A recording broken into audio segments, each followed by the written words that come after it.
दोस्तों नमस्कार, मैं आपका दोस्त करमपाल। आज की खबर रहेगी राम कुमार गौतम पर। नारनौल से निर्दलीय विधायक हैं, 2 दिन पहले बीजेपी में शामिल हो गए और बीजेपी में शामिल होते ही सियासी गलियारों में एक चर्चा सबसे ज़्यादा जोरों पर है कि वो सफेदों से बीजेपी की टिकट पर विधानसभा चुनाव लड़ने जा रहे हैं। और जैसे ही सफेदों के लोगों को इसकी भनक लगी तो वहाँ के जो भाजपा नेता हैं उन्होंने लोटे में नून डाल लिया कि दादा राम कुमार गौतम या किसी भी बाहरी कैंडिडेट को बीजेपी ने सफेदों में टिकट दी तो उनका वही हाल होगा जो 1991 में दादा गौतम का हुआ था। 1991 का हाल भी बताएंगे और सफेदों के किन नेताओं ने लोटे में नून डालकर भारतीय जनता पार्टी के जो हाईकमान दिल्ली में बैठा हुआ है, जो टिकटों पर फैसला करने वाला है, उसको खुलेआम धमकी दे दी है, चेतावनी दे दी है। यदि बाहर का कैंडिडेट सफेदों में उतारा तो फिर उसका डटकर विरोध किया जाएगा और ऐसी ज़बरदस्त हार सफेदों की होगी कि शायद हरियाणा में ऐसी हार कहीं ना हो। 1991 में दादा गौतम को कितने वोट मिले थे, कौन सी पार्टी से चुनाव लड़े थे, मुकाबला किससे था, तब कौन वहाँ जीता था और दादा गौतम की सफेदों हल्के में कहाँ रिश्तेदारी है, उसके बारे में आपको बताएंगे। आप अपने कमेंट्स लिखना है, क्या दादा गौतम को सफेदों से चुनाव लड़ाना कितना फ़ायदेमंद रह सकता है बीजेपी के लिए या कितना नुकसानदाह होगा, और यदि सफेदों से उनको चुनाव लड़ाते हैं उसके पीछे क्या रणनीति बीजेपी की है, आसपास की सीटों पर उसका क्या असर पड़ेगा, पॉजिटिव नेगेटिव, आप अपने कमेंट्स करना। अब खबर ये है कि जैसे ही 2 दिन पहले 1 सितंबर को जींद में बीजेपी की रैली थी, जन आशीर्वाद रैली। जनता ने आशीर्वाद दिया नहीं दिया ये तो 5 अक्टूबर को पता चलेगा और उसके बाद 8 अक्टूबर को जब वोटों की गिनती होगी। लेकिन उस दिन मंच पर दादा राम कुमार गौतम बीजेपी में शामिल हुए, उन्होंने पटका पहना और उस दौरान मंच पर सफेदों का कोई नेता नहीं था और पूरे सफेदों हल्के में चर्चाएं चल पड़ी कि बीजेपी का अगला कैंडिडेट राम कुमार गौतम होंगे सफेदों से। और जैसे चर्चा चली, सफेदों हल्के के जो बीजेपी के बड़े नेता थे उन्होंने इकट्ठे होकर लोटे में नून डाला और दिल्ली हाईकमान के पास पहुंच गए और सीधा कह दिया यदि राम कुमार गौतम या किसी भी बाहरी कैंडिडेट को यहां से टिकट दी तो फिर डटकर विरोध किया जाएगा। और वो नेता जो दिल्ली में जमे हुए हैं, जो बाहरी प्रत्याशी का विरोध कर रहे हैं, अपने लिए वो टिकट नहीं मांग रहे, उनकी एक ही मांग है कि लोकल स्थानीय सफेदों के नेता को टिकट दी जाए और बाहरी कैंडिडेट को स्वीकार नहीं करेंगे। उनमें पूर्व में जिलाध्यक्ष रहे हैं राजू मोर, विजय पाल एडवोकेट हैं, HPSC के मेंबर रहे हैं, और विजय सैनी हैं, करमवीर सैनी, प्रमोद कौशिक, सुरेश कौशिक, कलीराम पटवारी। तो इन सभी लोगों ने दिल्ली में डेरा डाला हुआ है और पूर्व के निर्दलीय विधायक हैं जसवीर देसवाल, वो भी दिल्ली पहुंच गए हैं। तो ये सभी लोग दिल्ली में डटे हुए हैं।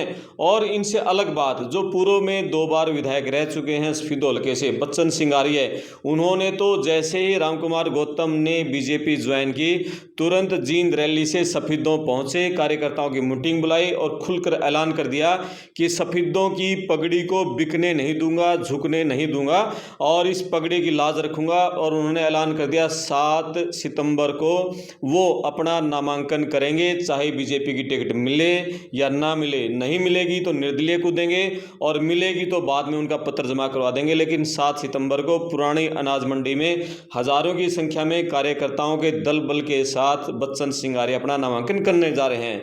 यानी कि बीजेपी में सफेदों में बगावत शुरू हो गई है और ये बगावत क्या रूप लेगी ये देखना होगा। अभी जो टिकट की दौड़ में 3-4 बड़े नेता हैं उनमें जसवीर देसवाल हैं, बच्चन सिंगारिया, राजू मोर हैं, करमवीर सैनी, ये सभी लोग अपनी टिकट पर दावा जता रहे हैं और ये सभी लोग दिल्ली में डेरा डाल चुके हैं। दादा राम कुमार गौतम को सफेदों से चुनाव लड़ना बीजेपी को बहुत महंगा पड़ सकता है।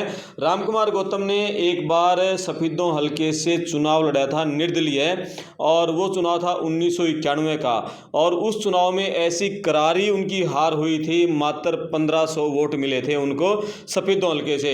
तो अभी बीजेपी के नेताओं का कहना है कि दोबारा सफेदों की तरफ दादा राम कुमार गौतम आए, बीजेपी ने उनको यहाँ से टिकट दी तो 1991 जैसा उनका हाल हम कर देंगे। तो ये चेतावनी दी है। सफेदों हमें हमेशा ऐसा हल कर रहा है, जो कि लोकल स्थानीय नेता हैं उनको ही तवज्जो देता रहा है। बाहरी प्रत्याशी को सफेदों के वोटर ने कभी स्वीकार नहीं किया। और 1987 का हम जिक्र करें, जब चौधरी देवीलाल की पूरे हरियाणा में लहर थी, 90 में से 85 सीटें आई थी, उस समय चौधरी देवीलाल ने अपने लोकदल की टिकट पर रामचंद्र जांगड़ा को सफेदों से उतार दिया था। अब निर्दलीय सरदार सरदूल सिंह ने उनको करारी हार दी थी। लहर में भी सफेदों की जनता ने रामचंद्र जांगड़ा बाहर के कैंडिडेट को स्वीकार नहीं किया और निर्दलीय सरदार सरदूल सिंह को जिता। उसके बाद 1991 का जब चुनाव आया, उस चुनाव में भी रामकुमार गौतम सफेदों में लड़े। उनकी मुआना गांव में कोई रिश्तेदारी है और अभी कुछ दिन पहले भी वो मुआना में गए, कई और गांव में गए और 1991 के आसपास वो करीब साल 1.5 साल वहाँ मुआना में रहे भी थे, तो काफ़ी एक्टिव थे और करीब 25,000 के आसपास ब्राह्मणों का सफेदों हल्के में वोट है। उसी के दम पर वो सफेदों आना चाहते हैं। और 1991 के चुनाव में दादा गौतम जब वहाँ से बाहर गए तो उनको 1500 वोट मिले। उसके बाद चुनाव आया जब 2005 का, 2005 में कांग्रेस की लहर थी, उसमें कांग्रेस ने करमबीर सैनी को टिकट दी, तो उस चुनाव में भी निर्दलीय बच्चन सिंह आर्य जीते और करमबीर सैनी की बड़ी हार हुई। उसके बाद जब चुनाव आया 2014 का, उस चुनाव में भारतीय जनता पार्टी ने बाहर की कैंडिडेट वंदना शर्मा को टिकट दी, तब लोगों ने निर्दलीय जसवीर देसवाल को वहां से जिताया कांटों के मुकाबले में। और इसके बाद जब 2019 का चुनाव था, 19 के चुनाव में यहां पर बीजेपी के कैंडिडेट थे बच्चन सिंह आर्य और कांग्रेस के सुभाष गांगुली ने उनको कांटे के मुकाबले में पटकनी दी। यानी कि सफेदों की जनता बाहर के कैंडिडेट को स्वीकार नहीं करती है। अब बीजेपी के जो कैंडिडेट हैं टिकट मांग रहे हैं, टिकट पर दावा जता रहे हैं, उनमें जसवीर देसवाल, बच्चन सिंह आर्य, राजू मोर, करमबीर सैनी हैं। बच्चन सिंह आर्य का एक पॉजिटिव पक्ष ये है कि उनके पास अपना खासा एक वोट बैंक है, ये वो दावा करते हैं, लेकिन उनका नेगेटिव पॉइंट सबसे बड़ा ये है कि वो पिछले 3 चुनाव हार चुके हैं। हार की हैट्रिक उनके नाम है। 2009 का चुनाव हारे, 2014 का चुनाव हारे, 2019 का चुनाव बीजेपी की टिकट पर हारे। तो हार की हैट्रिक जो बच्चन सिंह आर्य के नाम है, इसके चलते उनको टिकट कट सकती है। लेकिन उनके समर्थक बच्चन सिंह आर्य वो एक तर्क देते हैं कि उनकी जो हार हुई है वो बहुत कम अंतर से हुई है, लेकिन हार हार ही होती है, चाहे वो 1 वोट की हो। तो देखना है कि अब बीजेपी बच्चन सिंह आर्य को साइड करके किसको वोट देती है। 2 कैंडिडेट उसके बाद बचते हैं, जसवीर देसवाल, राजू मोर, दोनों जाट समुदाय से हैं। अब यहाँ से बीजेपी के कुछ नेताओं का ये तर्क है कि बीजेपी ने सभी तरह के सभी जातियों में टिकट देकर देख ली, लेकिन कभी यहाँ जीत नहीं सकी। बच्चन सिंह आर्य को टिकट दी, वो हारे। उसके बाद वंदना शर्मा, उससे पहले टिकट दी थी, वो हारी। और उसके अलावा अब वो जसवीर देसवाल को टिकट देना चाहते हैं या राजू मोर को टिकट देना चाहते हैं, इनमें से किसको फैसला होता है। करमबीर सैनी को टिकट के लिए जोर लगा रहे हैं, लेकिन उनके लिए नेगेटिव पॉइंट ये है कि मुख्यमंत्री नायब सैनी हैं, इसलिए सैनी बिरादरी के वोट तो उनको मिलने ही हैं, इसलिए नॉन सैनी में वो वोट टिकट जा सकती है। अब यहाँ पर मुख्य मुकाबला टिकट के लिए जसवीर देसवाल और राजू मोर में हो सकता है। सफेदों हल्के से अब तक कौन कौन विधायक बने हैं, किस पार्टी से बने हैं, एक उसकी लिस्ट आपको बता देते हैं। और आप राजनीति के जानकार हैं तो आप इसकी डाटा भी जुटा सकते हैं इसका। 1967 में सबसे पहले यहाँ विधायक बने थे श्री कृष्ण, कांग्रेस के कैंडिडेट थे। और 1968 में विशाल हरियाणा पार्टी जो राव वीरेंद्र सिंह की पार्टी थी और सत्यनारायण उसकी पार्टी से थे। 1972 में ध्वजाराम कांग्रेस की टिकट पर यहाँ से विधायक बने। 1977 में रामकिशन बैरागी जनता पार्टी की टिकट पर बने। और 1982 में कुंदनलाल बने कांग्रेस की टिकट पर। 1987 में सरदूल सिंह ये निर्दलीय कैंडिडेट बने।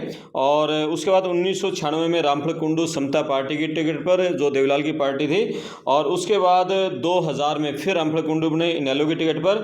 2005 में बच्चन सिंह आर्य निर्दलीय कैंडिडेट बने। 2009 में कलीराम पटवारी इनेलो की टिकट पर बने। 2014 में जसवीर देसवाल निर्दलीय बने। 2019 में सुभाष गांगुली कांग्रेस की टिकट पर एमएलए बने। तो इसके अलावा हम ये बता दें कि सफेदों हल्के का जातीय गणित क्या है। सफेदों हल्के में सबसे ज़्यादा करीब 34 से 38 हज़ार के आसपास जाट बिरादरी के वोट हैं। और उसके बाद 25 से 27 हज़ार के आसपास ब्राह्मण वोट हैं। चमार भाइयों के वोट हैं 20 से 22 हज़ार। और सैनी समुदाय के 15 से 17, जट सिख हैं 13,000 से 15,000 के आसपास। बनिया समुदाय के 3-4 हज़ार वोट हैं। वाल्मीकि समुदाय के भी 9-10 हज़ार वोट हैं। और कश्यप बिरादरी के 7,000 के आसपास वोट हैं। इस तरह का एक पत्रकार साथी ने आंकड़ा जुटाया है और इस तरह का आंकड़ा है। अब देखने हैं कि सफेदों का चुनावी मिजाज क्या होता है। और सियासी गलियारों में ये भी चर्चाएं हैं कि बीजेपी ही नहीं कांग्रेस की टिकट पर भी कुछ फेरबदल हो सकता है। ये बहुत बड़ी एक खबर आ रही है, क्योंकि जो 49 कैंडिडेट पर कांग्रेस ने मंथन किया था और उसके बाद एक लिस्ट बाहर आई थी, वो करीब 33-34 प्रत्याशियों की थी। उनमें सफेदों से सुभाष गांगुली का नाम नहीं था। और कांग्रेस के कुछ नेता ये कह रहे हैं कि जो अभी लोकसभा चुनाव हुए थे उसमें जो बीजेपी के कैंडिडेट थे मोहनलाल बड़ोली, वो यहाँ से जीते थे, और कांग्रेस के जो कैंडिडेट थे सतपाल ब्रह्मचारी, वो सफेदों हल्के से आ रहे थे। वो भी तब जब सफेदों हल्का, वो उनका पैतृक हल्का है सतपाल ब्रह्मचारी का, और गांव उनका गांगुली है। और अभी जो कांग्रेस के विधायक हैं सुभाष गांगुली, वो भी गांगुली गांव से और कांग्रेस के उसी हल्के से, वो अपने हल्के से विधायक कांग्रेस के सतपाल ब्रह्मचारी को नहीं जिता सके, और उनकी टिकट के लिए दूसरे नेता अपना दावा जता रहे हैं। वीरेंद्र सिंह गुट से जसबीर कुंडू दिल्ली में एआईसीसी कार्यालय में वहाँ लगातार जमे हुए हैं, 24 अकबर रोड पर लगातार वहाँ चक्कर काट रहे हैं। कुछ और नेता भी हैं जो टिकट लेने के प्रयास में हैं, लेकिन संभावना ये है कि 99% टिकट सुभाष गांगुली की है। और ये राजनीति है, इसमें कुछ भी हो सकता है। कब किसको, जब तक लिस्ट डिक्लेयर नहीं होती तब तक कोई पता नहीं किसको मिलेगी। हालांकि ये है कि कांग्रेस की टिकट गांगुली की आती है, लेकिन भाजपा की टिकट यदि बाहर के कैंडिडेट को आई तो फिर मुंह की खानी बीजेपी को पड़ सकती है। और सबसे पहली हार जब 8 अक्टूबर को नतीजे आएंगे तो शायद वो सफेदों की हो। इसलिए स्थानीय नेता को टिकट देने पर बीजेपी को विचार करना चाहिए। और पार्टी ने अपनी तरफ से एक सर्वे भी करवा लिया है। मोहनलाल बड़ोली भी यहाँ से आने की उत्सुक, तो उन्होंने भी एक सर्वे करवाया था, ऐसा सियासी गलियारों में चर्चा है, लेकिन उनके नेगेटिव रहा। इसके बाद उन्होंने यहाँ से चुनाव लड़ने का विचार त्याग दिया। अब कौन यहाँ से कैंडिडेट आता है, बीजेपी की सूची आज रात या कल सुबह दोपहर तक जारी होने की संभावना है। जैसे ही सूची जारी होगी सबसे पहले आपको पड़ताल टीवी पर देखने को मिलेगी। आप चैनल को सब्सक्राइब करें, अपने कमेंट्स लिखें कि सफेदों में कौन जिताऊ कैंडिडेट है, बीजेपी और कांग्रेस का सबसे मजबूत कैंडिडेट कौन है, कौन ये सीट निकाल सकता है। मैं आपका दोस्त करमपाल, पड़ताल टीवी पर बने रहें। धन्यवाद।